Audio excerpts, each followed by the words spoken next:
So we're going to start putting this all together. We're going to try solving some problems using quadratic equations. So the question is, well, what do I use when? And this picture of the textbook is actually pretty good. So essentially we have this method of graphing, and you can graph anything at any time. And it really allows us to get a picture of what's happening. We've looked at factoring, and that helps sometimes when we can factor things, and that's going to give us the zeros.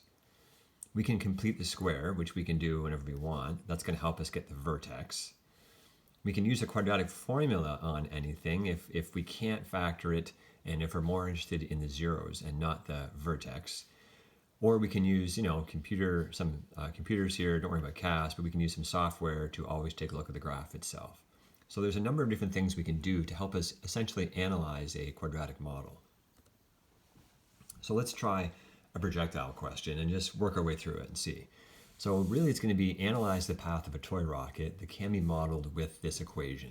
So we want to try to figure out some interesting values with this rocket here. We want to try to find the vertex, we want to try to find the initial height, we want to know how long it's been in the air, and so on. So here's our equation, where h is going to be the height above the ground and t is going to be the time of flight. Step one, I think the easiest thing is probably the initial height. Just recognize the initial height is 3 meters. We know this plus 3 has to be this initial height down here, this plus 3. So that's a pretty easy thing to label. Number two, I'm going to use the quadratic formula to find the zeros. I'm not going to try to factor this. I'm just going to use the formula, which will give me this value down here and technically this value over here. So here's my structure. I'm going to identify my A as negative 4.9, my B as 60, and my C is 30. Here's the formula set up for T time. I'm just going to plug the numbers in. Okay, negative B, so negative 60 plus or minus root B squared, 60 squared, take away 4 AC all over 2A.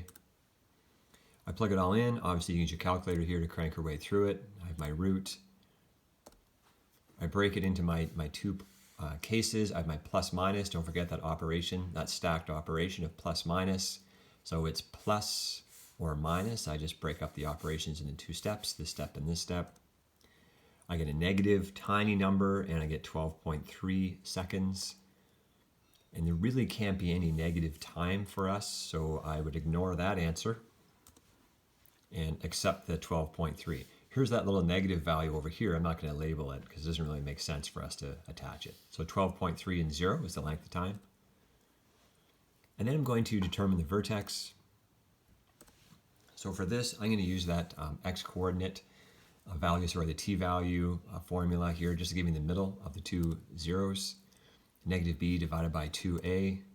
That gives me, I know after 6.1 seconds, it's at the peak, at the vertex. So I then take that 6.1 and just plug it back in to figure out my height. Again, use my calculator, and 186.7 would be the height. So for this analysis, really that's sort of the key values here. You can find any value. You could actually plug in any value for t you want to figure out any value of h at any point, which will totally work. But we're just going to focus on the main values here. Of course, the vertex has value to us. The length of time and the initial height is interesting for us. Okay, take a look at some projectile questions first. We'll tackle those.